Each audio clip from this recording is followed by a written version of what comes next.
Sekali lagi perkenalkan, nama saya Pastor Samuel Anton, saya adalah Associate Pastor di JKI Maranatha di Kota Ungaran dan juga bersama-sama istri saya dan Pastor Yusuf menggagas kegerakan anak muda yang bernama Unlimited Fire. Dan senang sekali Anda support semuanya, Kota Semarang ini bahkan terakhir kita mengadakan di Kota Lampung. Dan banyak hamba-hamba Tuhan dan banyak orang-orang generasi yang diberkati dan diubahkan, amin. Luar biasa, saya juga aktif menulis lagu dan aktif menulis buku. Dan bersyukur sekali bisa bersama-sama dengan Anda sore hari ini Bapak Ibu ya, amin. Nah tadi ketika lagu kita nyanyikan, ada satu lirik mengatakan, saat ku tersesat kehilangan arahku, kau yang menemukanku. Itu artinya Bapak Ibu Saudara, bahwa setiap kita harus mau terus stay connected dengan Tuhan. Amin, terhubung dengan Tuhan. Karena seringkali itu banyak hal yang membuat kita itu bisa melenceng. Apalagi dewasa ini, banyak hal yang membuat kita bisa melenceng. Tapi percayalah ketika kita stay connected, dia akan mengarahkan kita kembali kepada jalur yang benar, kepada jalan yang benar. Amin Bapak Ibu. Ya, di dalam hidup ini ada banyak hal yang membuat rawan sekali kita salah paham dengan Tuhan. Betul Bapak Ibu? Salah paham. Seringkali ada hal yang, Tuhan maksudnya apa Tuhan? Kita seringkali salah paham. Sehingga ketika kita salah paham, lalu dampaknya adalah kita salah mengambil keputusan. Dan saat kita salah mengambil keputusan, akhirnya kita salah melangkah. Kejeblos Bapak Ibu akhirnya ya. Nah jadi hari ini semuanya itu simply kenapa itu terjadi? Karena kita gak berjalan dalam tuntunan Tuhan. Gak berjalan dalam God's direction. Oleh sebab itu hari ini saya akan menyampaikan kepada setiap kita semua hari ini tentang stay connected atau terhubung. Amin. Ada antusias sore hari ini? Ya. Nah seringkali kenapa sih Bapak Ibu orang itu gak mau stay connected, gak mau terus terhubung dengan Tuhan sampai akhirnya tersesat? Karena jangan-jangan yang pertama, karena mungkin kita merasa gak mau merepotkan Tuhan. Tuhan ini kan masalah-masalah sederhana, gampang lah. Dan akhirnya endingnya awalnya kita gak mau ngerepotin Tuhan, endingnya ngerepotin banget. Ya kan? Jadi endingnya justru kita merepotkan dengan keputusan-keputusan kita yang salah. Akhirnya malah jadi berantakan semua. Tapi apapun yang terjadi Tuhan mengasihi kita, amin. Ya, lalu seringkali yang kedua kenapa seringkali kita salah dalam mengambil keputusan? Karena kita merasa sudah punya pengalaman, mari bersama-sama katakan pengalaman. Pengalaman itu baik Bapak Ibu. Tapi saya mau katakan pengalaman itu tidak cukup. Amin. Pengalaman gak cukup. Karena gini, cara yang berhasil di masa lalu belum tentu berhasil di masa sekarang. Tantangannya beda. Jadi pengalaman di masa lalu itu oke, itu baik. Tapi tidak cukup untuk menghadapi masa sekarang. Jadi hanya jangan sekedar mengandalkan pengalaman Bapak Ibu. Lalu yang ketiga adalah mungkin karena kita terburu-buru. Kenapa kita gak minta tuntunan Tuhan? Karena kita ngerasa Tuhan besok loh, harus ada jawaban Tuhan besok. Kok kayaknya Tuhan itu lama gitu ya. Siapa yang pernah ada merasakan bahwa Anda sudah membutuhkan sesuatu jawaban tapi kayaknya gak dapat jawaban lama gitu. Ada yang pernah merasakannya? Wah dia mengangguk-angguk. Iya betul Bapak Ibu. Tuhan kesuwen gitu ya, kelamaan ini kalau tanya Tuhan mana, gak denger, gak ada jawaban. Dan akhirnya kita ngambil keputusan sendiri. Padahal firman Tuhan katakan di Amsal 19 dikatakan orang yang tergesa-gesa akan salah langkah. Akhirnya kita kejeblos juga, akhirnya kita salah langkah.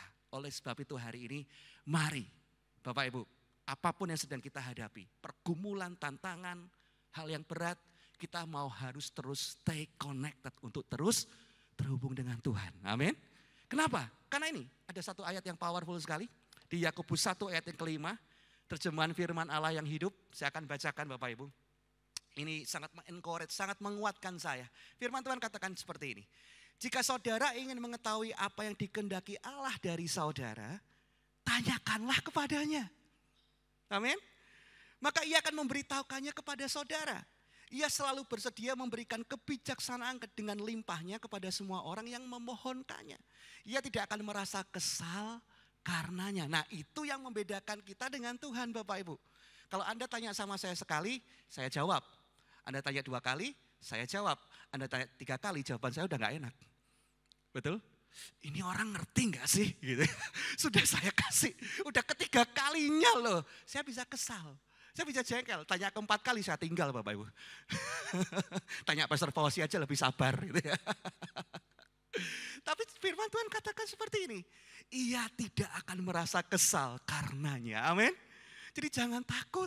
Kalau Anda bingung, Anda nggak ngerti Tuhan gimana caranya, tanya Tuhan. Amin. Kasih direction, minta tuntunan Tuhan. Nah ini penting sekali Bapak Ibu.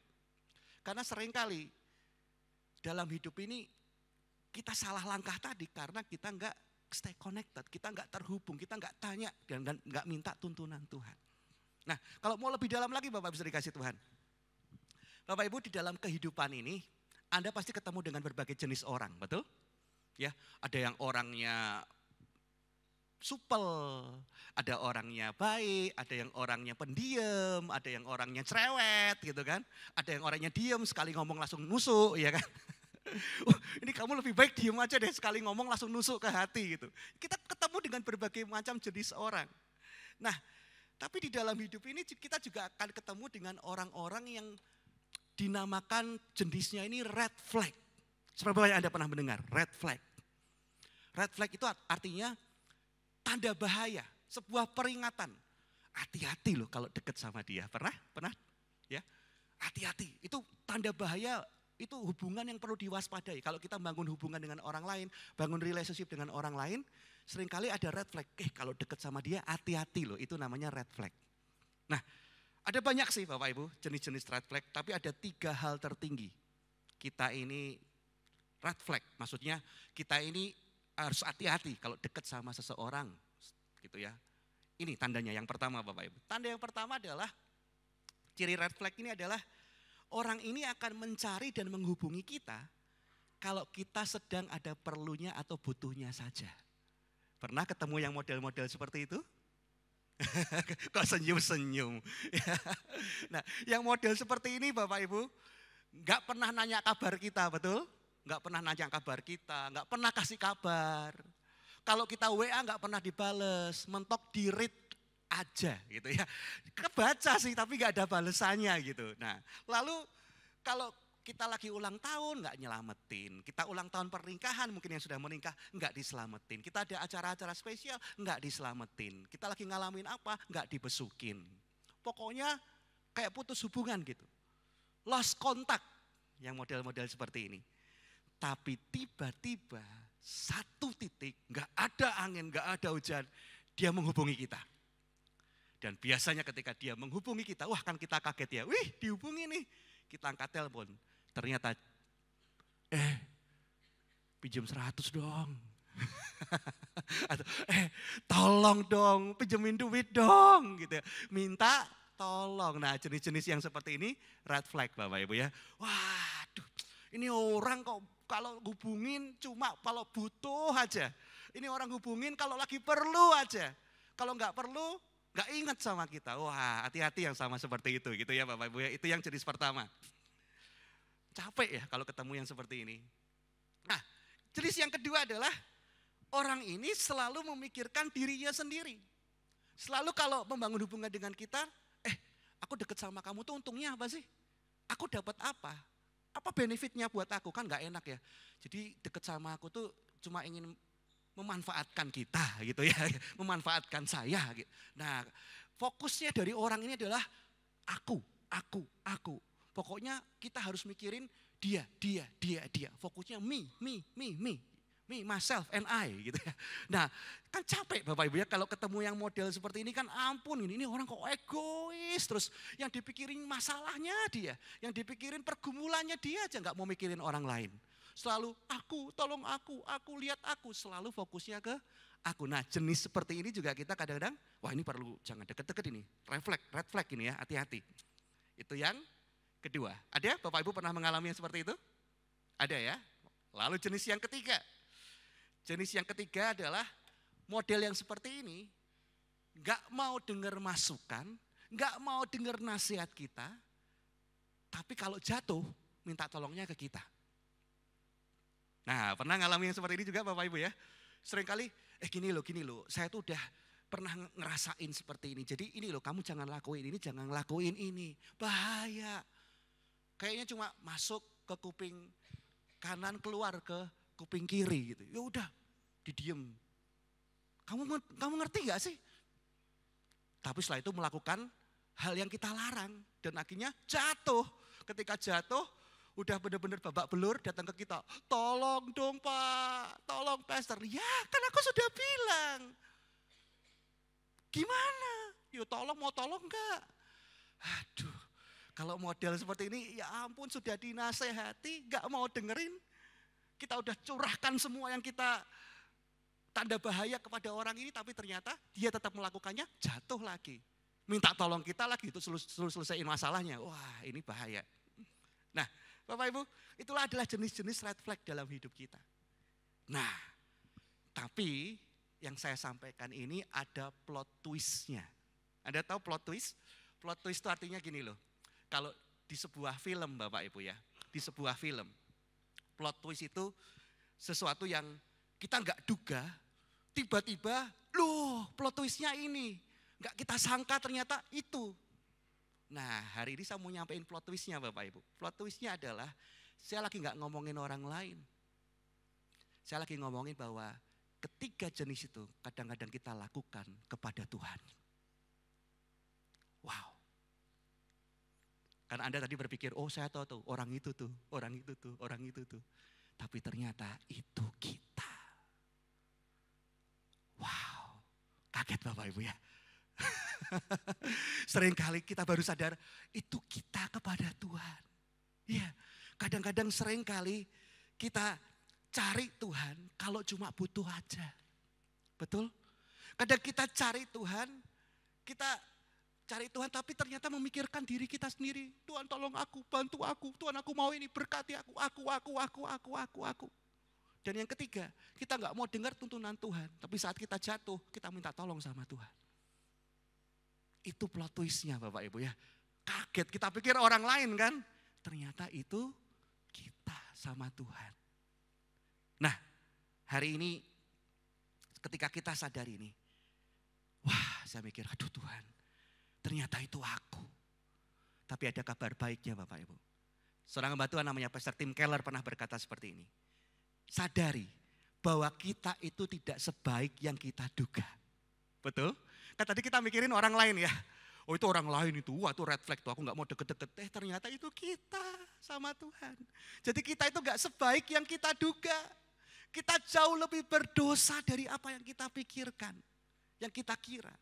Tapi kabar baiknya di saat yang bersamaan, di saat yang sama. Karena Kristus kita sangat dikasihi. Karena Kristus kita diterima, diampuni. Lebih dari apa yang berani kita pikirkan dan harapkan. Amin. Yang percaya berikan sorak-sorai yang paling dahsyat buat Yesus kita. Ya, kadang-kadang kita sering, itu firmannya buat orang itu tuh, orang ini, red flagnya orang ini, orang itu. Itu kita Bapak Ibu. Tapi puji Tuhan, karena Kristus kita sangat dikasihi, diterima, diampuni. Jadi hari ini kalau kita dengar, tadi kalau kita dengar tadi red flag, wah jauhi. Beda dengan Kristus Bapak Ibu. Kasih Tuhan, untung gak seperti kita, jauhi, tinggalin, enggak. Tapi kasih Tuhan itu agape, mari katakan agape. Agape itu apa Bapak Ibu? Kasih agape adalah kasih yang rela berkorban demi yang dicintainya. Tapi kasih agape juga kasih yang rela berkorban demi apa yang tidak layak untuk dicintai. Wow, padahal itulah kita ya. Aku cari Tuhan cuma butuhnya aja. Aku cari Tuhan hanya untuk egoisku sendiri. Aku cari Tuhan tapi gak mau dengar nasihat Tuhan. Ngawur aja pokoknya ngelangkah kejeblos minta tolong sama Tuhan. Nyalain Tuhan. Tuhan kenapa aku seperti ini? Kayaknya kita gak layak untuk dicintai. Tapi kasih agape adalah kasih yang rela berkorban. Bahkan untuk yang tidak layak untuk dicintainya. Amin Bapak Ibu. Ya. Jadi hari ini kalau Anda berkata, Pastor kalau aku itu ternyata ketiga jenis itu aku semuanya Pastor. Apa Tuhan masih mau terima aku Bapak Ibu? Saya mau katakan, jangan pernah ragukan kasih Tuhan. Amin. Jangan pertanyakan kasih Tuhan. Dia mengasihi kita, dia menerima kita, dia mengampuni kita. Tapi masalahnya Bapak Ibu, mosok mau kita hidup seperti itu terus? Betul? Nggak mau kan kita hidup seperti itu terus. Makanya saya menguatkan Anda semua Bapak Ibu. Ini waktunya untuk kita mengkoreksi hati kita. Untuk mau stay connected dengan dia, terhubung dengannya. Connect dengan dia supaya kita nggak salah langkah terus. Dan nggak punya motivasi-motivasi yang seperti red flags tadi. Amin Bapak Ibu. Ini yang harus kita lakukan. Ratapan 3 ayat 40 dalam terjemahan versi mudah dibaca dikatakan seperti ini. Marilah kita memeriksa dan melihat apa yang telah kita lakukan. Dan marilah kita kembali kepada Tuhan. Anda diberkati, amin Bapak Ibu? Ya. Dan yang luar biasa Bapak Ibu, kasih Tuhan yang menerima kita itu, yang gak pernah berani kita bayangkan itu kasihnya diberikan kepada kita, adalah juga kasih yang mendewasakan. Mari katakan mendewasakan. Mendewasakan. Nah, kasih yang mendewasakan itu seperti apa Bapak Ibu? Begini, kalau ajaran-ajaran dari prinsip duniawi gitu ya, prinsip dunia, mereka berkata gini, kamu kesini aja, kamu ancur-ancuran aja, kamu diterima. Dan teruslah berantakan apa adanya karena kamu diterima apa adanya. Nah itu namanya kasih yang destruktif, kasih yang merusak, betul? Ya kan Bapak Ibu, kita pokoknya dalam keadaan ancur-ancuran diterima tapi nggak perlu diubahkan, nggak perlu berubah, terus saja kayak gitu, terus saja ancur-ancuran. Itu kasih yang merusak. Tapi prinsip duniawi, agamawi juga nggak tepat Bapak Ibu, karena prinsip agamawi adalah seperti ini. Kalau kamu kesini, kamu harus berubah dulu. Kalau kamu nggak berubah, kamu nggak kami terima. Nah, makanya banyak orang yang kepahitan. Ya, banyak orang merasa dihakimi. Tetapi prinsip kebenaran, kasih Kristus adalah gini. Kamu diterima di sini dan Yesus akan mengubah hidupmu from the inside out. Amin. Kamu diterima apa adanya, datanglah dalam kondisi apa adanya, tapi kasih yang sama nggak akan membiarkan dirimu terus dalam keadaan apa adanya. Dia akan mengangkat hidup kita, dia memulihkan hidup kita, dan akan mengubahkan kehidupan kita, mengubahkan hati kita. Amin. Itulah kasih Kristus yang luar biasa. Amin. Oleh sebab itu hari ini Bapak Ibu sudah dikasih Tuhan, kita belajar. Bapak Ibu, Tuhan itu mengasihi kita. Seberapa banyak percaya Tuhan mengasihi kita? Amin. Yes, luar biasa. Tuhan mengasihi kita. Tapi Tuhan nggak mau kita jadi anak yang manja. Dia berkata kita anaknya, tapi dia tidak mau kita terus hidup kekanak-kanakan. Oleh sebab itu kita mau dibentuk olehnya. Kita mau terhubung dengannya, connect dengan Tuhan. Sebabnya Anda mau stay connected dengan Tuhan. Amin. Supaya kita dipulihkan, diubahkan terus menerus ya. Kita gak jadi anak yang manja, kita jadi anak-anak yang dewasa di dalam dia. Nah, oleh sebab itu firman Tuhan katakan di dalam Amsal 3. Ini powerful sekali. Amsal 3 ayat ke-5 sampai yang ke-6. Berkata seperti ini.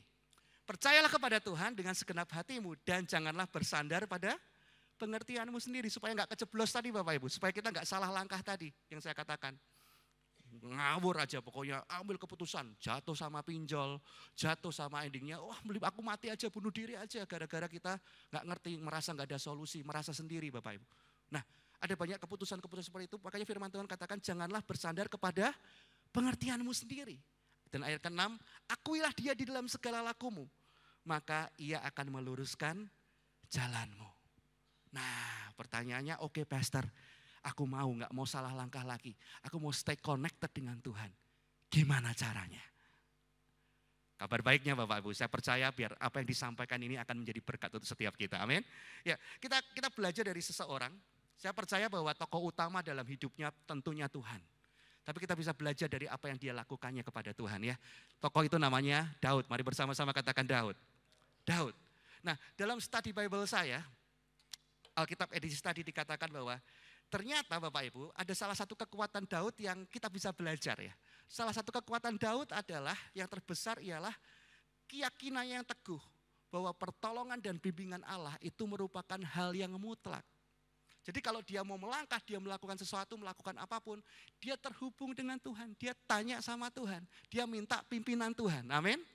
Itu yang harus kita lakukan. Nah, ada satu hal yang menarik Bapak Ibu. Satu kali Daud ini mengalami masalah yang besar. Dia mengalami tekanan yang besar. Tapi puji Tuhannya Daud ini enggak sembarang ngambil respon. Enggak sembarang ngambil keputusan. Enggak terburu-buru, tergesa-gesa, jatuh, salah langkah. Enggak. Tapi ternyata Daud mengambil keputusan yang tepat ketika dia mau dikepung oleh Filistin. Ketika dia mau dicari oleh Filistin. Tapi apa yang dilakukan? Ya, kita akan lihat ya Bapak Ibu. 2 Samuel 5 ayat 17 sampai 20. Ini mengubahkan saya berdoa ini mengubahkan setiap kita. Jadi ketika Daud mau diurapi jadi raja, dia sudah mendengar, ada Filistin mendengar dia sudah diurapi jadi raja, maka orang-orang Filistin, wah siap menyerang Daud, siap menangkap Daud. Nah, ini yang firman Tuhan katakan. 2 Samuel 5 ayat 17 sampai yang ke-20. Firman Tuhan katakan seperti ini. Ketika didengar orang Filistin bahwa Daud telah diurapi menjadi raja atas Israel, maka majulah semua orang Filistin untuk menangkap Daud. Tetapi Daud mendengar hal itu lalu ia pergi ke kubu pertahanan. Wah, ini luar biasa. Ya. Lalu kita lihat ayat selanjutnya, ayat 19, berkata seperti ini. Ketika orang Filistin datang dan memecah di lembah Refaim, bertanyalah Daud kepada Tuhan. Apakah aku harus maju melawan orang Filistin itu? Akan kuserahkan mereka ke dalam tanganku. Tuhan menjawab Daud, majulah, sebab aku pasti akan menyerahkan orang Filistin itu ke dalam tanganmu. Nah, ini menarik Bapak Ibu. Daud ketika menghadapi tekanan, ketika menghadapi serangan dari orang Filistin, Daud ini enggak reaktif. Amin. Daud ini enggak panik. Daud enggak tergesa-gesa. Tapi apa yang dia lakukannya? Dia datang kepada Tuhan, dia masuk ke kubu pertahanan. Dan kubu pertahanan itu Bapak Ibu, kubu pertahanan itu bukan sekedar benteng atau apa, tapi kubu pertahanan bagi Daud adalah ketika dia bersama dengan Tuhan. Amin. Dia datang kepada Tuhan, dia cari Tuhan. Dan akhirnya ketika Daud mencari Tuhan, ini yang luar biasa ketika Daud tanya, Tuhan ini aku diserang nih, gimana, apa yang harus aku lakukan? Apakah aku menyerang? Apakah aku berperang dengan mereka? Apakah aku maju? Atau aku mundur? Atau gimana? Tetapi Tuhan berkata, majulah. Amin. Tuhan berkata, majulah. Ketika dia cari Tuhan, dia tanya, Tuhan apa yang kau inginkan? Aku maju, mundur atau gimana? Apakah kau serahkan mereka kepadaku? Majulah. Dan akhirnya Daud maju. Luar biasa. Dan ketika dia cari Tuhan, dia mendapatkan jawaban yang tepat. Hari ini kita belajar sesuatu Bapak Ibu. Kalau Anda sedang menghadapi masalah, Anda harus lari mendekat kepada Tuhan. Bukan lari menjauh dari permasalahanmu. Amin. Jangan lari menjauh dari Tuhan justru. Karena begini, ini penting untuk setiap kita Bapak Ibu. Ini yang kita belajar. Ketika Daud lagi ngalami tantangan, dia lari mendekat. Mari katakan lari mendekat. Lari mendekat, ini penting. Karena seringkali kita ini sukanya lari. Lari ini larinya nggak sehat Bapak Ibu. Kalau lari keliling Trilo Bajuang gitu, itu tuh sehat Bapak Ibu ya. Itu sehat. Tapi seringkali kita lari dari kenyataan, betul? Lari dari kenyataan, seringkali kita lari dari kenyataan. Kita merasa, aduh Tuhan gimana aku lari aja lah. Dan kita lari meninggalkan Tuhan. Nah masalahnya Bapak Ibu, ini yang penting untuk setiap kita. Pastor Craig Groeschel pernah berkata gini, jika kita ingin lari dari Tuhan, iblis akan memberimu tumpangan dan kendaraan untuk lebih cepat membawamu menjauh. Menjauh dari Tuhan dan akhirnya kita menuju ke jalan yang salah. Itu yang dilakukan iblis sama kita. Makanya ketika kita lari menjauh, iblis dengan gampang, ayo, naik kendaraanku aja. Semakin kamu salah langkah, semakin kamu hancur. Makanya kalau orang jatuh tuh jatuhnya cepat ya Bapak Ibu ya. Orang naik kan susah ya hidupnya. Tapi kalau orang jatuh, hancur, cepat sekali. Udah bangun hidup sedemikian rupa, jatuh. Ya kenapa? Karena ini, if you want to run away from God, the devil will always offer you a ride and the vehicle to take you faster in the wrong direction. Iblis gak cuma sekedar, ya jatuh, tapi dia kasih kendaraan kita untuk semakin kita jatuh, semakin kita terjerembab. Itu sebabnya, mari lihat kanan kiri katakan, jangan lari dari Tuhan. Amin. Jangan lari dari Tuhan, amin. Kalau kita lari dari Tuhan, apa yang terjadi? Ini yang terjadi Bapak Ibu. Kalau orang lari dari Tuhan, orang itu akan merasa gak kuat dalam hidup ini. Yang percaya katakan yes. Amin. Kalau orang gak kuat dalam hidup ini, kenapa? Mereka merasa penderitaannya gak kunjung berakhir. Ada yang merasakannya? Mereka merasa bahwa beban hidupnya terlalu berat. Mereka merasa gak ada jalan keluar. Mereka merasa frustasi dengan keadaannya. Dan mereka merasa gak ada lagi yang mendukungnya, aku sendiri. Itulah kenapa kendaraan itu yang membuat kita lari dari Tuhan. Ini seperti ini. Ini yang dipakai iblis. membuat kita ngerasa penderitaan nggak pernah berakhir, membuat hidup kita merasa terlalu berat, membuat kita merasa nggak ada yang nemenin aku sendiri. Itu tipu daya iblis, katakan tipu daya iblis. Amin, tipu daya iblis. Makanya ketika kita sedang mengalami pergumulan itu seperti Daud, jangan lari menjauh, tapi lari mendekat. Mari katakan lari mendekat. Lari mendekat. Dan itu yang dilakukan oleh Daud. Ketika dia lari mendekat, dia tanya, Tuhan apa yang aku harus lakukan? Dan Tuhan berkata, majulah sebab aku bersamamu. Dan ketika akhirnya Daud maju, apa yang terjadi? Ini luar biasa dahsyat. Firman Tuhan katakan gini, 2 Samuel 5 ayat 20. Lalu datanglah Daud di Baal Perasim dan memukul mereka kalah di sana. Berkatalah ia, Tuhan telah menerobos musuhku di depanku seperti air menerobos. Sebab itu orang itu menamakan tempat itu Baal Perasim. Bapak Ibu pernah mendengar kata terobosan? Breakthrough? Nah, Baal Perasim. Itulah ketika Tuhan bersama kita menyertai kita, terobosan itu terjadi. Kita di arah yang benar, di tuntunan yang benar, terobosan itu terjadi. Baal Perasim, breakthrough itu terjadi. Dan itu yang Daud alami. Dia melihat Tuhan menerobos, mengalahkan musuh-musuhnya. Jadi berkata, yes. Dia ada di dalam right direction. Nah, seberapa banyak Anda rindu terjadi terobosan dalam hidup Anda? Amin. Tapi mungkin Anda berkata, Pastor, ayolah, saya pengen seperti Daud, dengar gitu. Kalau mengalami masalah, kamu harus gini, kamu harus gini. Tapi buktinya kan saya nggak dengar suara Tuhan, betul? Ya, gimana caranya dengar tuh? Saya percaya bahwa Roh Kudus menuntun kita, amin. Tapi seringkali kita, realnya mana? Mana? Tuhan nggak pernah ngomong audible kayak Daud, majulah. Kita juga doa, Tuhan aku ngalami masalah, besok harus bayar ini Tuhan. Nggak ada suara, aku akan memberkati. Nggak ada gitu. Nggak ada suara dari surga, percayalah I'm with you. Nggak ada. Tuhan gimana? Nah, ini penting untuk setiap kita Bapak Ibu. Walaupun kita belum dengar suara audible seperti Daud itu ya. Tapi Pastor Rick Warren pernah berkata gini, kalau kita belum mendengar suara Tuhan, bacalah suara Tuhan. Amin. Lagi, kalau kita belum mendengar suara Tuhan, bacalah suara Tuhan melalui apa Bapak Ibu? Firman Tuhan. Amin. Melalui Alkitab. Kenapa? Karena the voice of God will never contradict with the word of God. Suara Tuhan gak pernah bertentangan dengan firman Tuhan. Alkitab yang kita baca setiap hari. Itu Bapak Ibu. Dan Tuhan gak akan pernah menyuruh sesuatu yang bertentangan dengan firman-Nya. Contohnya, Anda lagi mengalami kesulitan keuangan. Wah, utangnya banyak. Tiba-tiba ada suara. Pergilah ke kasino gitu. Oke, lalu ambillah nomor 5321. Pasti kamu akan berhasil. Setelah itu jangan lupa perpuluhan. Terima kasih Tuhan. Enggak Bapak Ibu. Percayalah dalam nama Yesus itu bukan suara Tuhan. Amin. Karena the voice of God, suara Tuhan gak pernah bertentangan dengan firman-Nya. Apa yang firman Tuhan katakan? Justru firman Tuhan katakan kalau kita baca di Amsal 13, di Pengkhotbah 5, dikatakan Alkitab menasihati setiap kita supaya kita enggak cepat-cepat mendapatkan kekayaan dengan instan. Amin. Itu firman Tuhan.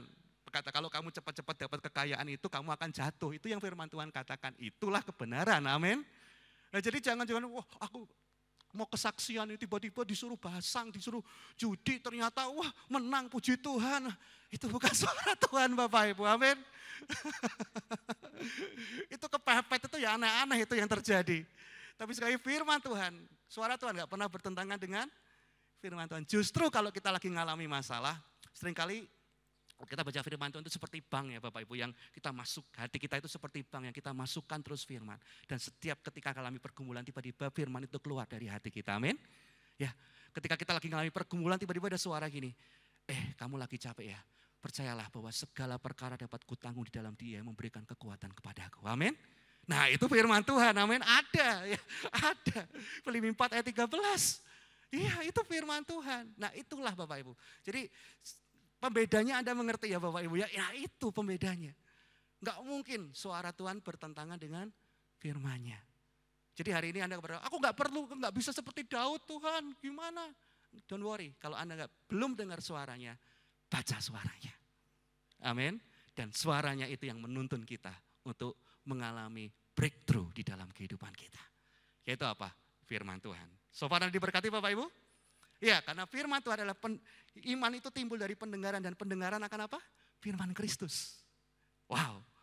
Jadi hari ini saya ingin menguatkan Anda semuanya.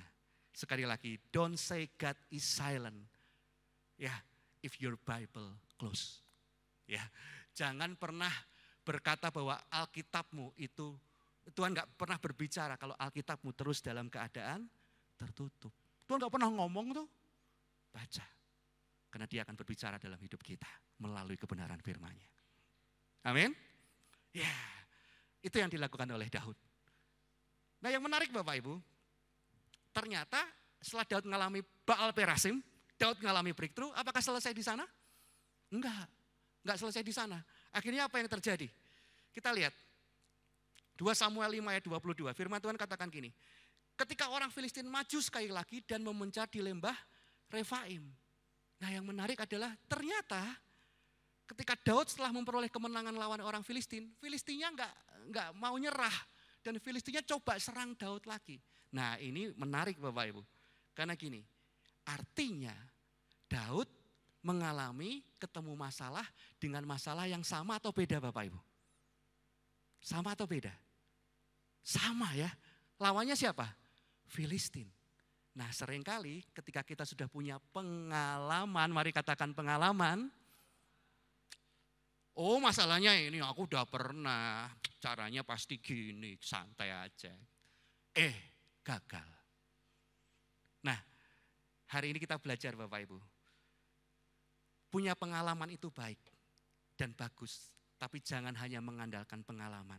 Tapi dengarkanlah tuntunan Tuhan selalu. Kenapa orang sering gagal? Karena hanya mengandalkan pengalaman.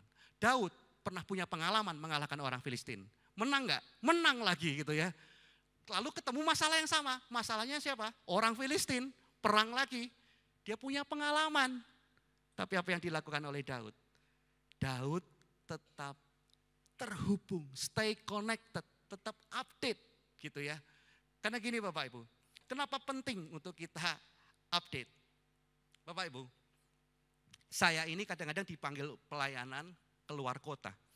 Kadang-kadang saya bawa mobil sendiri, saya pergi keluar kota. Dan seringkali yang mengundang saya berkata gini, Pastor lewat sini ya, lewat sini, lewat situ, lewat situ. Menurut Anda bagus enggak?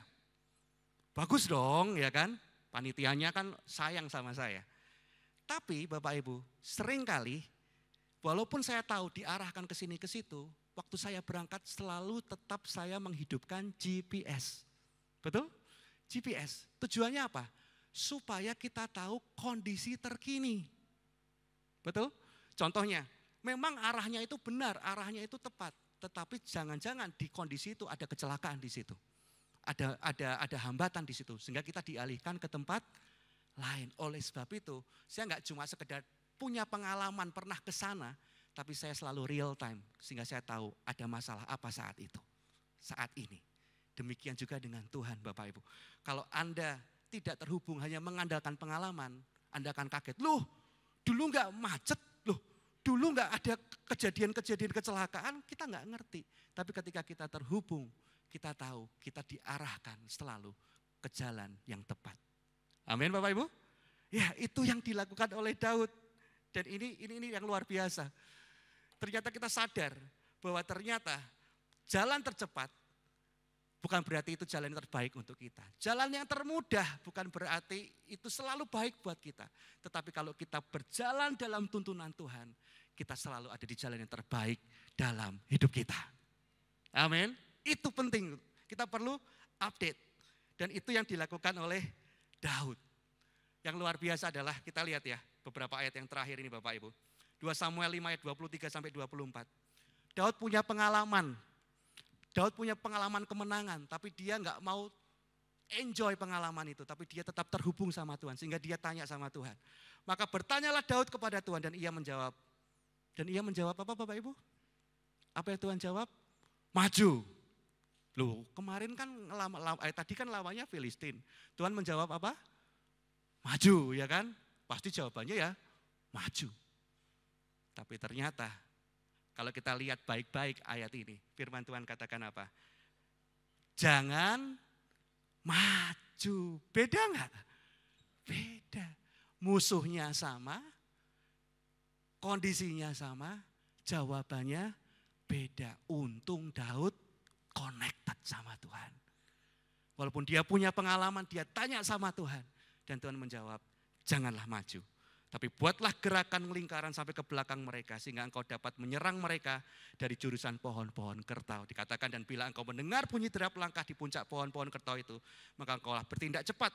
Sebab pada waktu itu Tuhan telah keluar berperang di depanmu untuk memukul kalah tentara orang Filistin. Musuhnya sama, tantangannya sama, jawaban Tuhan beda. Amin. Jadi hari ini seringkali orang frustasi itu kenapa? Karena selalu menyamakan jawaban Tuhan dalam hidupnya sama orang lain. Makanya dari lagu, kalau yang lain ditolong, saya juga. Saya tambahin, tapi caranya beda. Ya, jangan iri sama yang lain. Lu Tuhan, kok Tuhan tolong kayak gini? Sembuh Tuhan, kok aku belum sembuh? Cara Tuhan menolong pada kita beda. Stay connected karena dia Tuhan yang tidak terbatas. Amin. Yang percaya berikan sorak-sorai yang paling dahsyat buat Yesus kita. Itulah sebabnya kita perlu stay connected selalu. Terhubung dengannya. Amin. Terhubung dengan firman-Nya. Makanya Mazmur 119 ayat 105 dalam terjemahan VMD dikatakan, firman-Mu itu seperti pelita yang menuntun langkahku. Aku tahu Tuhan, ampuni aku selama ini hanya mengandalkan pengalaman. Merasa, oh aku pernah ngalami ini caranya gini. Harusnya kita stay connected, terhubung dengan Tuhan. Amin. Karena firman itu yang menuntun kita supaya langkah kita tidak salah. Bapak Ibu, saya tutup dengan ini, mari kita akan bangkit berdiri bersama-sama. Bapak Ibu, saat kita dalam tuntunan Tuhan, saat kita stay connected dengan Dia, apa yang terjadi? Yang terjadi adalah hal-hal yang orang bilang berat justru akan jadi berkat. Amin. Hal-hal yang dipandang sebagai kesulitan dalam hidup kita, karena kita stay connected dengan Tuhan, justru kesulitan itu menjadi kesempatan untuk Tuhan lakukan sesuatu dalam hidupmu. Dan yang ketiga, hal-hal yang dianggap membatasi kita, kalau kita stay connected justru akan diubahkan menjadi saluran yang tidak terbatas oleh karena Tuhan. Sebab banyak Anda kecewa hanya karena mengandalkan pengalaman. Anda jatuh, mengalami banyak hal. Dan akhirnya, Tuhan, kok yang lain seperti ini, kok aku enggak? Tapi hari ini, percayalah, Tuhan akan menolong kita dengan cara yang berbeda. Daud, lihat, lawannya sama, pergumulannya sama, jawabannya beda. Kuncinya apa? Stay connected. Apa yang Tuhan mau dengan cara yang tidak terbatas menolong hidup kita. Amin. Jadi hari ini yang sedang tersesat, salah arah, salah jalan, mari kembali. Amin. Terima kasih Tuhan.